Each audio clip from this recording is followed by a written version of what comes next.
E a gente vai fazer um estudo baseado nas questões de 880 à questão 885, né?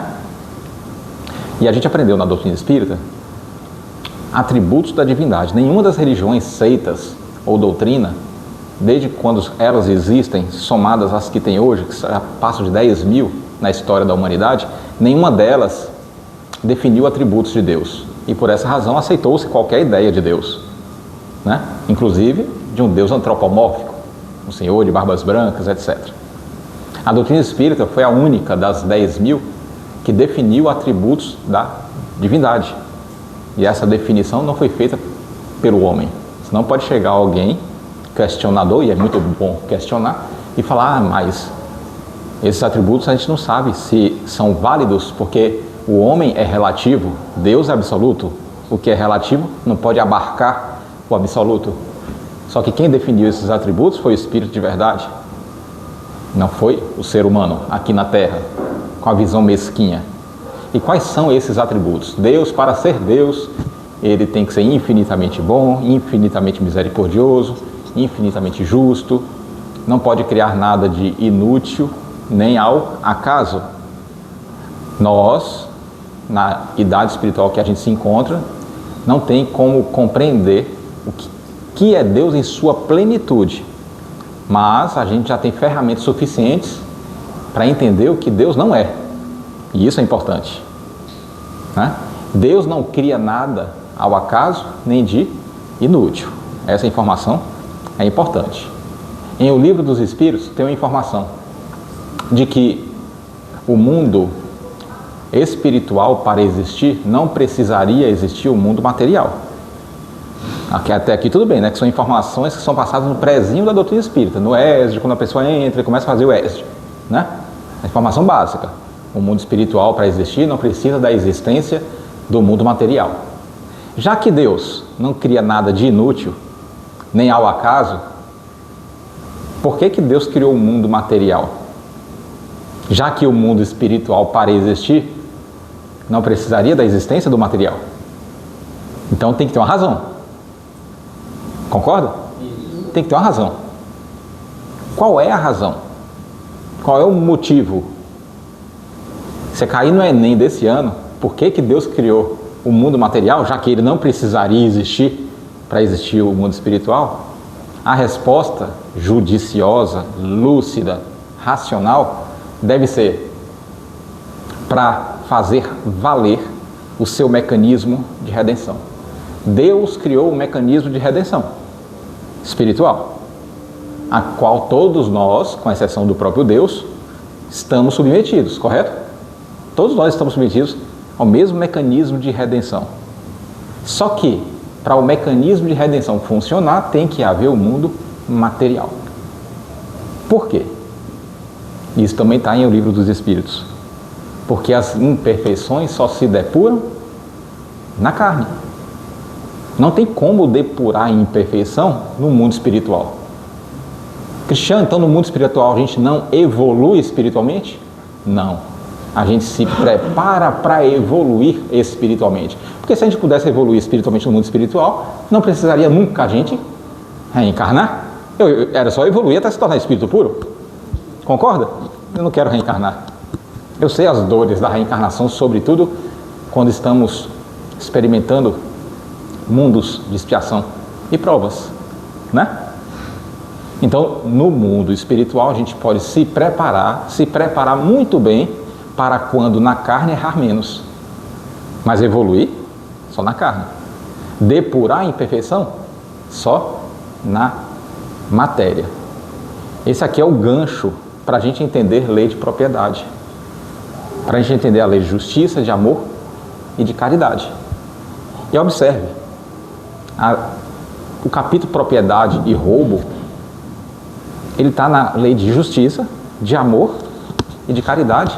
E essas leis, elas não podem ser dissociadas. Elas não podem ser separadas.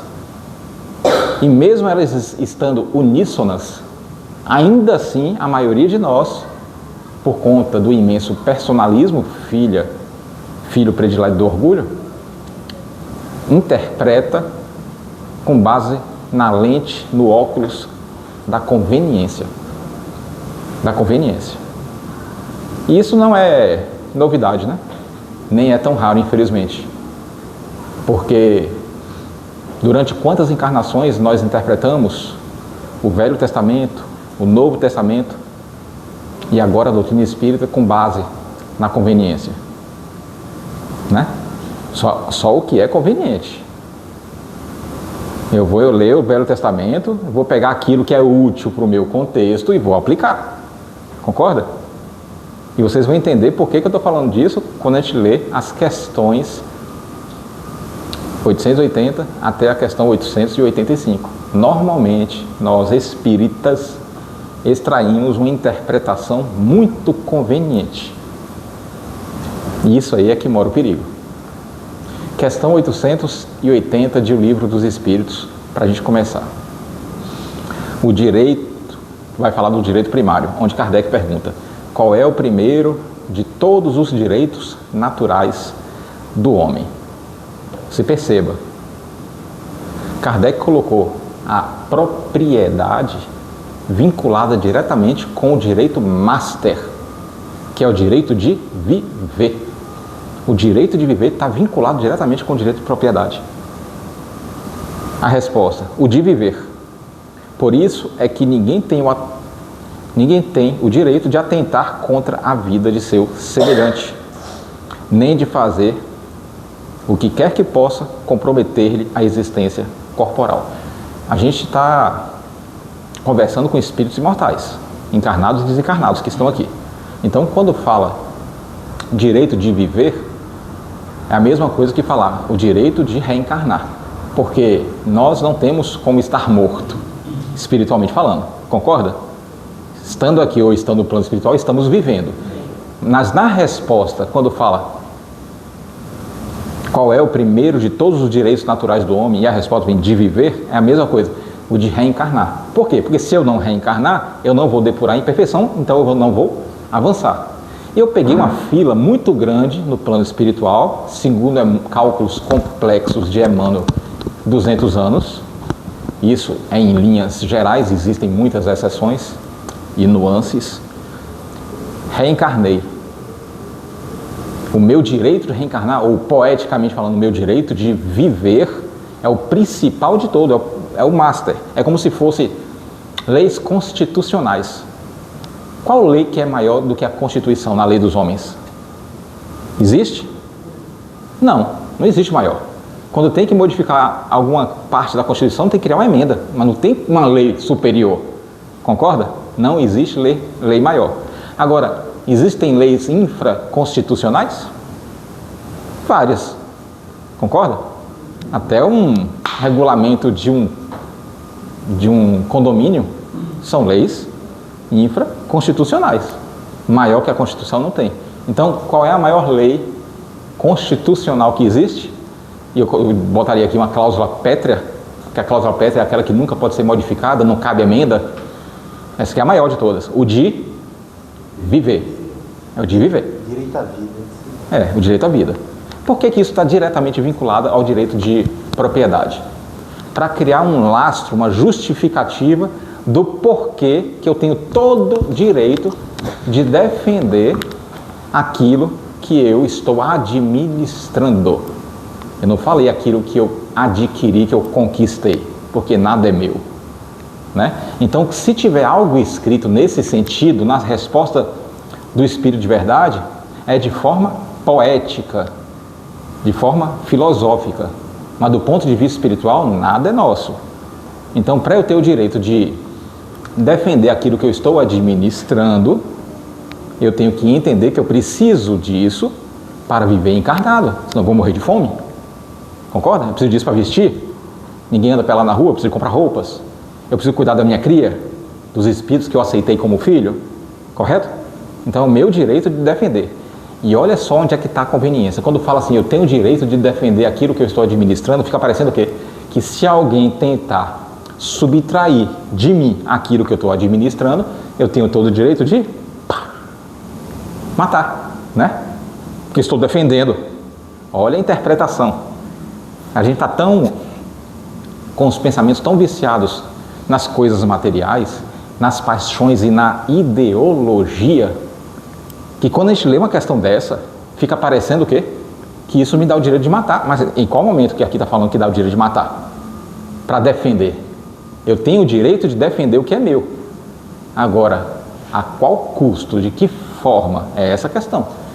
Parece que a pessoa vem estudando o livro dos Espíritos, aí pula a lei de destruição, principalmente a questão 748, e vai para direto para 880, para o que interessa. Estou defendendo o que é meu. Ué, você pulou a 748? Não foi conveniente para você estudar a 748, não? Que a gente vai falar daqui a pouco. Conveniente estudar só a 880? Lembra que eu falei da conveniência? O perigo da conveniência, o perigo de colocar os óculos da conveniência ao invés de colocar os óculos da humildade e reconhecer, eu tenho que me modificar, porque isso aqui me fere.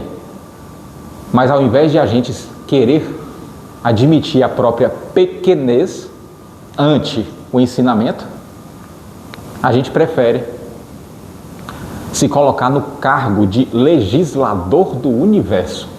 Eu vou criar leis, modificando as leis de Deus para ficar fácil adentrar o reino dos céus. Personalismo, filho predileto do orgulho. As pessoas ainda fazem isso ou não fazem? Quantas vezes que o homem se arvorou em legislador do universo? Quantas vezes que houve modificação nos concílios, no entendimento do que é necessário para ser um homem de bem, ou um cidadão de bem? Ou no entendimento judeu, quantas vezes que a lista foi alterada pelos anciãos e pelos sumos sacerdotes para se encaixar no perfil de homem justo para herdar o Olam Rabá? Quantas vezes? Muitas vezes, concorda? Diversas vezes. Inclusive o fariseu tentou fazer essa pegadinha com Jesus, né? Antes de Jesus narrar a parábola do bom samaritano, quando ele levantou e perguntou: mestre, o que eu devo fazer para herdar a vida eterna? Ele não fez essa pergunta? Ele achou que Jesus ia tirar uma lista do bolso e ia falar: bom, você tem que ser um homem justo para herdar o Olam Rabá, você tem que fazer isso, isso e isso. E ele ia desmascarar Jesus, falando: não, a gente não concorda com essa lista desse sumo sacerdote, a gente concorda com outra lista do outro sumo sacerdote. Está vendo? Você não pode ser o Messias. Ainda bem que Jesus não caiu na pegadinha do Faustão, né? Jesus respondeu aquelas famosas perguntas, né? O que diz a lei? Como lês tu? Não vou adentrar mais aqui, porque a palestra não é sobre o bom samaritano. Mas você percebe a conveniência, o perigo da conveniência. Eu falo toda hora sobre conveniência e vou falar sempre no estudo de hoje, e quando eu repetir esse estudo nas outras casas espíritas, porque eu sei que tem muita gente que estuda essas questões e outros blocos de questões do Livro dos Espíritos, mas só extrai o que lhe é conveniente, e é um perigo. E olha o que Jesus perguntou, quando Jesus respondeu a pergunta maldosa do fariseu: o que diz a lei? É como se Jesus perguntasse: o que diz o Livro dos Espíritos? Só que Jesus, ele sabe que a gente é personalista. Sabe o que Jesus perguntou em seguida? Como lês tu? Como você interpreta? Porque mais importante do que está escrito é como você interpreta o que está escrito. Concorda? Como lês tu? Olha só, Jesus falou isso 2000 anos atrás para o fariseu ante uma pergunta maldosa. Só que Jesus já sondava os nossos corações com muita antecedência. Com muita antecedência. Imagina o espírita vendo essas questões de defesa do direito. É direito meu defender a minha propriedade. É o direito meu. Tenta roubar de mim para você ver. Aí Jesus vem: o que diz a lei? Aí a gente, o homem personalista, vai ler o quê? Olha só, o homem personalista vai responder para Jesus. Questão 881. O direito de viver dá ao homem o de amealhar, o de juntar o que lhe seja necessário para viver quando não mais possa trabalhar. Posso juntar para quando estiver velho, cansado, eu ter como sobreviver? Sobreviver. Aqui não falou curtir a vida, sobreviver. Resposta: dá, mas ele deve fazê-lo em família. Isso aqui depende da tradução. Eu traduzi aqui do século XIX para o século XXI. mas deve fazê-lo em família como a abelha, por meio de um trabalho honesto e não como o egoísta. Há até animais que lhe dão exemplo de previdência. Os animais não fazem isso, as formigas não acumulam alimentos para quando vier a chuva eles não morrerem de fome? O esquilo também. O esquilo e tantos outros animais, né? Questão 882, defesa do patrimônio e o roubo. Tem o homem o direito de defender? Aí Jesus pergunta, o que diz a lei? Né? Aí vem o orgulhoso, entendedor das leis de Deus, como fariseu, e responde. Vamos ver a pergunta de Kardec. Tem o direito de defender o que o homem conseguiu amealhar pelo seu trabalho? Resposta do Espírito de verdade. Não disse Deus, não roubarás, ou não furtarás, depende da tradução. E Jesus não disse, dai a César o que é de César? Respondeu só isso. Não respondeu mais nada. Aí a pessoa interpreta, viu? Olha o que o Espírito de verdade respondeu. Né? Aí vem um ladrão, aí o cara pega a arma, o homem de bem, Deus falou, não roubarás. Pá! Jesus falou, dai a César o que é de César. Pá! Entra de novo, quem é o próximo ladrão para entrar na minha casa? Pulou a questão 748, né? Ficou conveniente, não ficou? Aí quando a gente saca a arma, Jesus fala, calma aí, como lês tu? Você só vê o que está escrito, mas como que você interpretou o que está escrito? Aí a gente vai lá na questão 748, onde Kardec fala do direito de defesa, da legítima defesa, no livro 2, lei de destruição. É porque já vai direto para a lei de propriedade, né? A gente tem lei de destruição incômoda. Aí Kardec pergunta, a gente pode matar para defender o que é nosso? A legítima defesa permite matar? A escusa, né, a palavra que ele usava no século XIX, Deus excusa se a gente matar para se defender? A resposta do Espírito de verdade, se for para você defender a sua vida ou de terceiro, sim, Deus o excusa. Deus não excusa se for para defender coisas. Se você matar sem risco iminente de morrer, perante Deus será assassinato. Ah, mas no Código Penal, a gente está falando das leis de Deus, não está falando da lei dos homens. Se quiser falar sobre lei dos homens, a gente vai ter que pegar desde a lei de Italião, que permitia matar. A lei dos homens está sempre evoluindo. Inclusive as leis atuais continuarão evoluindo. Se eu estivesse falando na Câmara Legislativa, uma palestra de direito, aí seria outra história. Mas até onde eu sei, eu não estou numa Câmara Legislativa, eu estou no Centro Espírita, falando sobre leis naturais. Né? Então eu posso matar de acordo com as leis naturais, pelo amor de Deus. Posso matar quem entra na minha casa para roubar, se eu não estiver correndo nenhum risco de morrer pela mão do agressor? Ou se nenhum dos meus estiverem correndo risco, isso me dá o direito de matar? Porque da mesma forma que Deus vai chegar para o ladrão e falar, não roubarás, Deus vai chegar para a gente e vai falar o quê? Tão óbvio. Tão óbvio, né? Não matarás. Essa lei não conta. Ah, Cristiano, mas eu estou matando o bandido, porque bandido bom... Eu não posso nem falar essa frase mais, né? O Whindersson me proibiu de falar essa frase, de 2018 para cá, está proibido falar essa frase do bandido bom, é bandido desencarnado, porque as pessoas estão tão apaixonadas ideologicamente que leva para o viés político, partidarista. Né? Infelizmente. Infelizmente.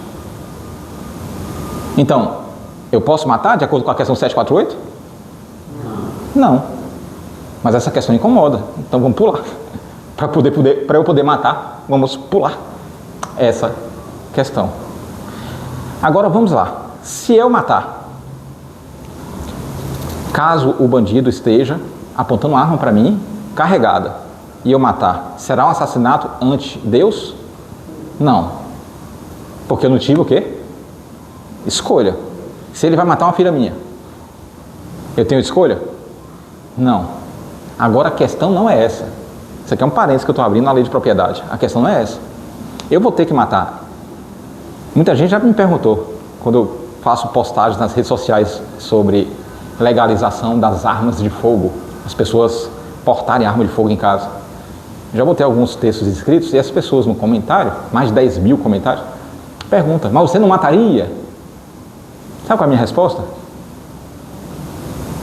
O instinto de conservação, que é inato em todos nós, na idade espiritual que a gente se encontra, a gente está muito mais próximo da animalidade do que da angelitude, concorda? No trajeto evolutivo, nós estamos na fase hominal, mas ainda não somos, de fato, ser humano.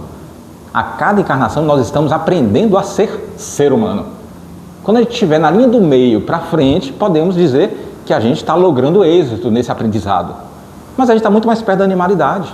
Nós não somos pessoas pacíficas que ficamos agressivas quando contrariadas. Nós somos pessoas agressivas e nós nos permanecemos pacíficas enquanto nos convém.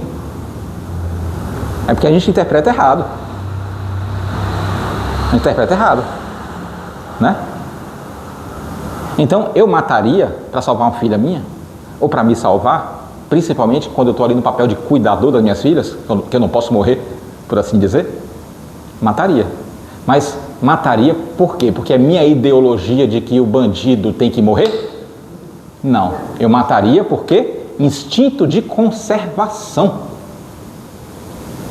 Lembra que a zebra, ela se joga na frente do leão e vai morrer na boca do leão para dar tempo dos filhotes dela fugirem? A zebra foi uma suicida? Não. Se a zebra pudesse matar o leão, ela mataria? Mas porque a zebra é assassina? A zebra nem come carne, come vegetal. Mas se a zebra pudesse matar, mataria? Mataria. Por quê? Instinto de conservação, uai. Ela não vai comer a carne do leão, não? A gente herdou esse instinto de conservação. Da mesma forma que a gente mataria para salvar a vida de uma cria nossa, a gente daria a nossa vida para salvar a vida da cria nossa?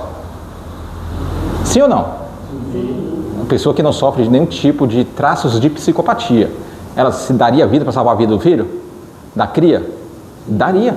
Por quê? Instinto de conservação. De conservação.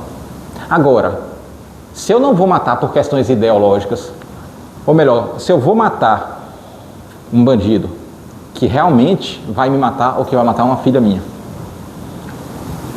eu mataria ferindo um grande princípio ideológico, que é não matarás. Ah, que você não mata o bandido, eu não mato ninguém. É porque a pessoa que está apaixonada ideologicamente acha que eu estou me referindo apenas ao bandido. Eu não mato ninguém. Inclusive um homem de bem, no trânsito, que está transtornado, que aponta a arma para mim, ele é bandido? Não, ele é um homem de bem. Mas no trânsito ali ele está transtornado, teve um dia ruim, ele pegou a arma que estava no porta-luva, apontou para mim, e eu não tive escolha e tive que atirar primeiro, senão de matar a mim ou a minha filha que está do lado no banco do passageiro. Então, eu não estou me referindo a bandido, estou me referindo a qualquer um, seja bandido ou não. Concorda? Mas quando eu matar, a minha sensação vai ser de quê? De júbilo ou de pesar? A minha, de cristiano, que vai ferir totalmente o meu princípio de não matarás. De total pesar. Eu não vou falar, aí, ou se eu ver uma cena dessa, eu vir uma cena dessa na rede social, eu não vou botar a melhor cena que eu vi hoje. Isso aí, parabéns. Que venha mais 1000. Nunca ia comentar isso, porque isso fere o meu princípio de não matarás. E eu sou espírita, eu sei que a ferramenta de progresso se chama reencarnação. O criminoso, o bandido vai desencarnar, vai ser exilado, vai passar muito tempo no mundo de expiação e prova no seu início, para depois... Não sou eu que vou botar a capa de justiceiro e falar eu sou o justiceiro de Deus, né? Então entrou um bandido na minha propriedade, questão 882, eu tenho o direito de defender? Tenho. Mas como que eu devo interpretar direito de defender a minha propriedade? Liga para a polícia. Se alguém me lesou financeiramente, o meu patrimônio, né? Meu patrimônio. eu tenho o direito de entrar na justiça. E isso tudo sem declinar na forma de tratar o agressor, o ofensor. Mas Cristiano, ele me lesou meu patrimônio, ele pegou dinheiro emprestado, não devolveu. Eu vou entrar na justiça, vou tratar ele. Eu seria hipócrita. Aí, olha só a inversão de interpretação por conta da tal conveniência. O óculos da conveniência a gente parece que nunca tira, a gente reencarnou com ele. Hipocrisia não é você tratar a outra pessoa de acordo com o seu humor do momento.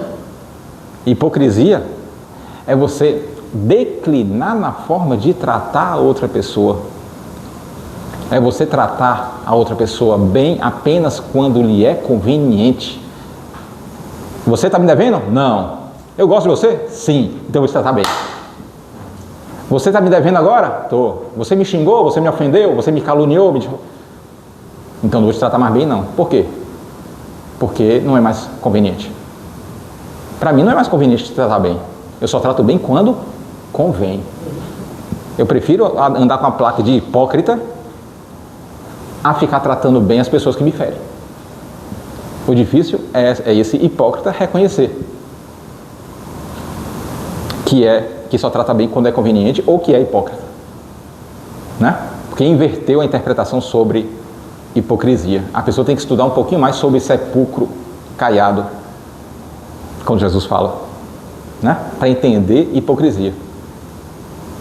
Eu, Cristiano, declino na forma de tratar as pessoas em algumas ocasiões? Em muitas. Então eu não sou hipócrita, porque eu não nego. Sim, declino. Eu sou da corrente do Cristo, da corrente de Léo, da corrente de Gamaliel, que considera o próximo a humanidade inteira? Não. Eu não sou da corrente do Cristo, mas pelo menos eu reconheço. Eu luto dia e noite para poder tentar fazer parte dessa corrente. Eu faço parte do grupo dos 99%, mas pelo menos eu nesse grupo reconheço, não sou da corrente do Cristo. Trabalho muito para ser. E eu quero ver, no mundo de expiação e provas, quem pode levantar a voz e falar, eu sou da corrente do Cristo. Aí eu vou perguntar, o que você está fazendo no mundo de expiação e provas então? Já que és tão santo. Então a questão aqui é reconhecer-se, ter humildade para reconhecer. Não sou da corrente do Cristo, sim, eu declino na forma de tratar o outro, eu trato só quando me é conveniente, porque eu sou criatura atrasada. A humildade de reconhecer dói, né? Isso fere o orgulho. Questão 883 de O Livro dos Espíritos, é até 885, né? O desejo de possuir e o egoísmo trata dessa questão. O desejo de possuir é natural? Pergunta Allan Kardec. É normal a pessoa ter o desejo de ter coisas, de possuir? A resposta de O Livro do Espírito de Verdade: sim. É. Agora presta atenção. É como se ele falasse, é natural esse desejo de possuir para o degrau evolutivo em que você ocupa, né? É natural o desejo de Jesus Cristo querer coisas, querer possuir coisas. Primeiro que Jesus não reencarna mais, né? Então a resposta é concernente ao tutor, perdão, aos tutelados. O Livro dos Espíritos é voltado para o mundo de expiação e prova. Resposta: sim, mas quando o homem só deseja para si e para sua satisfação pessoal, é egoísmo. Se eu quero possuir apenas para mim, apenas para o meu gozo próprio, aí vai ser o quê? Egoísmo. Agora, se eu quiser possuir e a partir desse patrimônio ajudar pessoas, eu estou me mantendo, estou ajudando a comunidade, estou florescendo onde eu fui plantado, poeticamente falando, né? Aí é pecado? Não. Eu estou possuindo, eu estou ajudando, né? Tem um juiz de direito lá em Barbacena, Minas Gerais. Sempre que eu faço palestra lá, eu fico hospedado na casa desse juiz, que é o juiz mais conhecido da região. E obviamente ele ganha muito bem e ele tem amizade com desembargadores, com outros juízes, muitos deles espíritas, E eles têm um compromisso de construir uma casa por mês, comprar o terreno e construir uma casa. Então você vê, isso aí, ele se dedicou à vara de família justamente para poder ter conhecimento desses casos. Ele optou, né? Então, um dos carros dele é um carro próprio para carregar a cesta básica. Ele e a esposa dele, que é médica, Simone, monta a cesta básica toda sexta-feira para sábado levar na Cidade de Deus, que é uma comunidade bem carente. E isso toda semana. Toda semana. Então você vê, ele tem o desejo de possuir? Tem. Ele tem uma casa muito bonita, tem carros, viaja para fora do Brasil de férias, mas ele não acumula só para ele. Ele está procurando florescer onde Deus o plantou, né? Vamos lá. Na questão 883A, é um complemento da questão 883, lá complementa que o acúmulo que visa apenas a paixão pessoal e não ajuda ninguém, desvirtua a lei do amor. Estão prestando atenção? É toda palestra assim, quando um anda, todo mundo olha. Se tem um gatinho assim, todo mundo para e olha pro gato.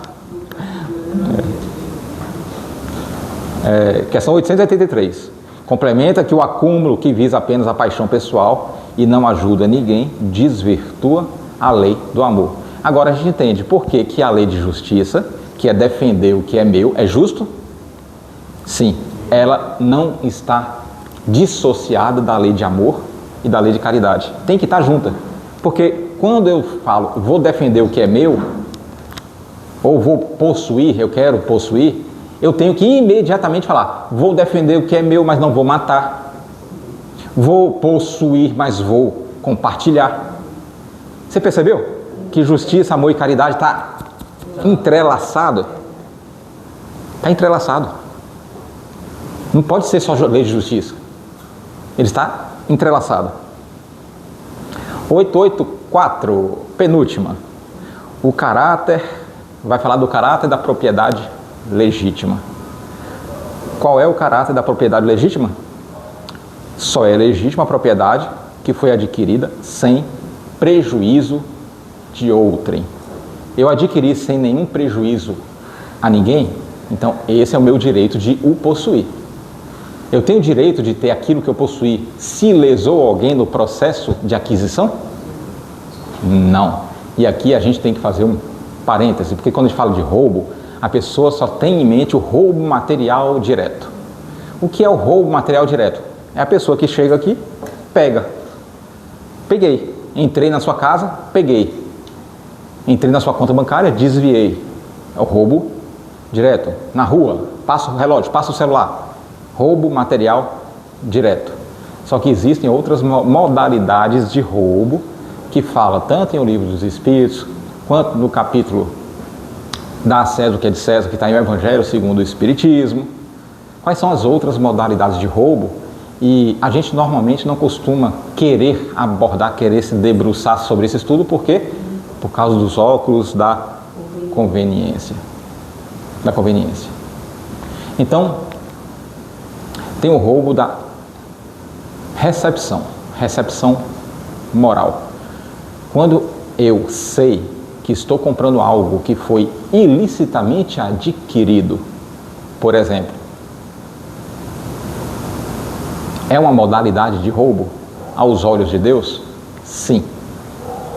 Eu sei que o celular ou que o relógio foi roubado. Ainda assim, eu adquiri por quê? Porque está muito abaixo do preço de mercado. Uma peça de um carro.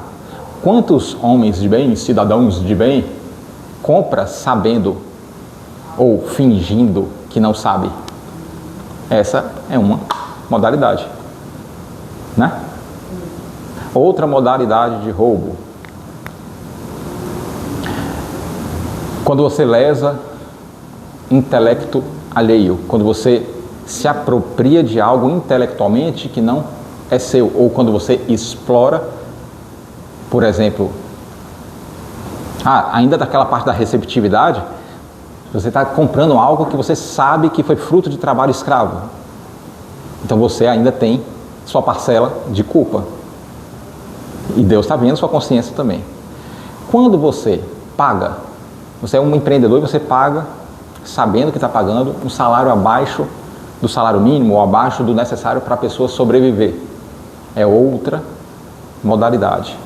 Quando você é um empreendedor e você aproveita de uma escassez ou de um caos para poder elevar o seu preço, a água mineral que era R$5, você vai cobrar 10, porque é a lei da escassez. Você está no caos, teve um terremoto, teve um enchente, né? Essa é outra modalidade. Quando você lesa o seguro do seu carro para poder acionar a franquia, você joga uma pedra no vidro do carro, depois fala, quebrou o vidro, aí você quer pagar só a taxa de franquia para poder não ter que pagar o valor absurdo de um para-brisa, sob o pretexto de a seguradora tem muito dinheiro, eu pago todo mês, eu tenho direito, blá, blá, blá, né? O homem de bem faz isso, né?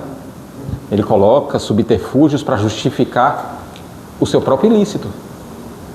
E isso é uma outra modalidade de roubo. Porque o pessoal acha que roubo é só quando você pega. Mas se você adquiriu, não importa o que seja, lesando outra, e não importa se esse outro é um banco trilionário, se é uma seguradora que tem muito dinheiro, não importa. Você adquiriu, lesando outro, não tem atalho, não tem meio termo. Até porque o homem de bem, ele é um homem que tem discernimento, ele sabe. É porque ele gosta de fingir que não sabe, por quê? Porque ele adora construir o cargo de legislador de universo. Vou tentar modificar as leis de Deus para eu adentrar o reino dos céus. Vou tentar modificar a lei do que é necessário ser um homem justo para eu entrar, para eu ser merecedor do Olam Rabá, né?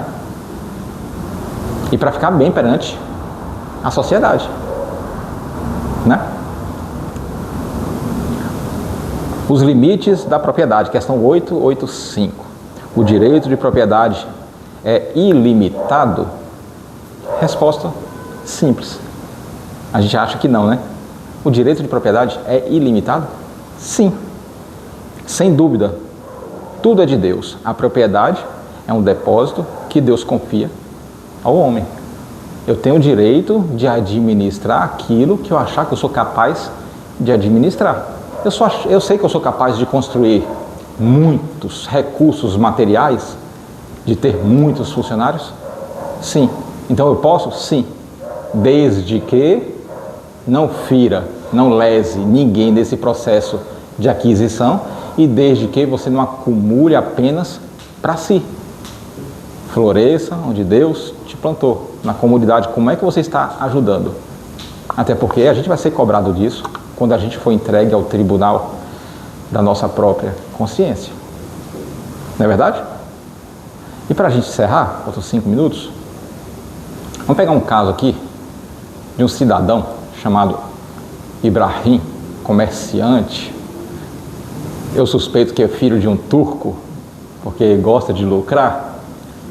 E ele tinha uma quitanda, e nessa quitanda a sua balança era modificada.